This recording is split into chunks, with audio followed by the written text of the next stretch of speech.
हे पवन कुमार, मैं आपका सुमिरन करता हूँ। आप तो जानते ही हैं कि मेरा शरीर और बुद्धि निर्बल है। मुझे शारीरिक बल, सद्बुद्धि एवं ज्ञान दीजिए और मेरे दुख व दोषों का नाश कीजिए। हे पवन सुत अंजनी नंदन, आपके समान दूसरा बलवान नहीं है। हर हर महादेव, जय श्री राम। दोस्तों, कहते हैं ना कि सब चमत्कार को ही नमस्कार करते हैं। हमारा आज का ये अनुभव ऐसी घटना पर आधारित है।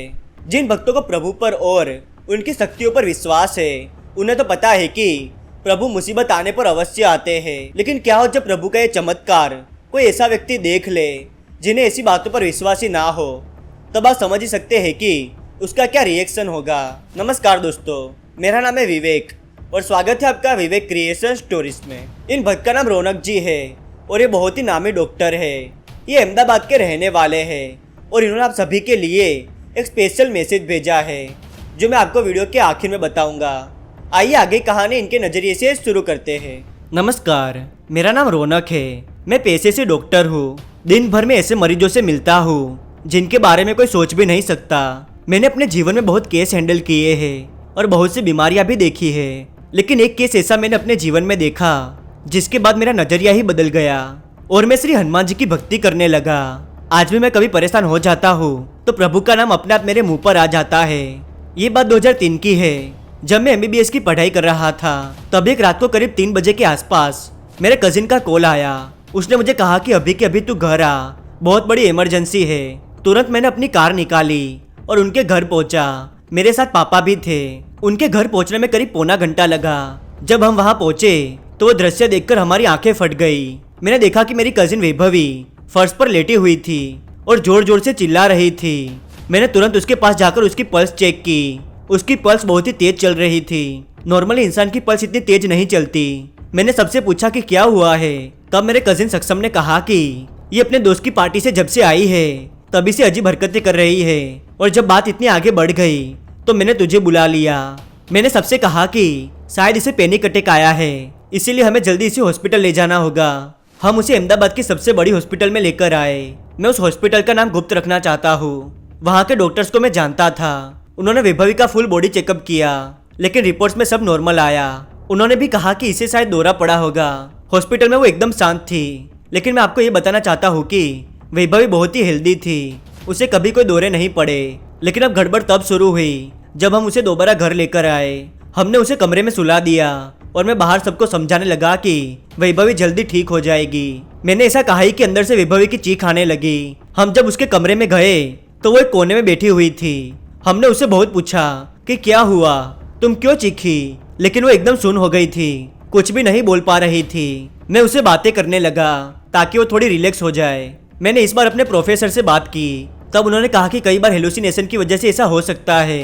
मेरे होश तो तब उड़ गए जब उसकी आंखें बड़ी और लाल हो गई और बहुत अजीब आवाज में बोलने लगी। वो क्या बोल रही थी कुछ समझ तो नहीं आया, लेकिन तब मेरे अंकल ने एक पंडित जी से बात की। वो भी वहाँ तुरंत आ गए। उन्होंने वैभवी को देखते ही कह दिया कि ये किसी बुरी शक्ति के वश में है। मैंने ये बात उस वक्त नहीं मानी और पंडित जी से कहा कि ये किसी मानसिक बीमारी के चलते हुआ है। तब वो पंडित जी हंसे और उन्होंने अपने हाथ में चावल के दाने लेकर कुछ मंत्र पढ़े और फिर वैभवी के ऊपर डाल दिए, जिस कारण वो बहुत चिल्लाने लगी। मैं नजारा देखकर ब्लैंक हो गया। मैं ये सब अपनी आंखों के सामने होते हुए देख रहा था, इस कारण झुठला भी नहीं सकता था। तब उन्होंने कहा कुछ चीजों का जवाब विज्ञान के पास नहीं होता और आपको ये शक्ति अनुभव करनी हो तो श्री मेहंदीपुर बालाजी चले जाइए। आप जैसे कई लोग वहां जाकर हैरान हो जाते हैं, लेकिन किसी के पास कोई जवाब नहीं होता। और होगा भी कैसे, जब भगवान चमत्कार करते हैं तो उसे इंसान नहीं समझ सकते। इतना कहकर उन्होंने अपने साथ लाई हुई श्री हनुमान जी की तस्वीर निकाली। फिर उन्होंने श्री हनुमान चालीसा पढ़नी शुरू की। जैसे जैसे वो श्री हनुमान चालीसा पढ़ते जा रहे थे, वैभवी शांत हो रही थी। उन्होंने प्रभु का नाम लेकर वैभवी पर गंगा जल छिड़का, जिससे वो बेहोश हो गई। जब उसे होश आया तो उसे कुछ याद नहीं था। उसे ये भी नहीं पता था कि मैं कब आया और हम उसे हॉस्पिटल में कब लेकर गए। सच में उस समय मुझे कुछ भी समझ नहीं आया, लेकिन जब मैंने इसके बारे में रिसर्च की और श्री हनुमान चालीसा पढ़नी शुरू की, तब धीरे धीरे बातें समझ में आई कि दुनिया में ऐसी कई चीजें हैं जिसके बारे में हमें नहीं पता।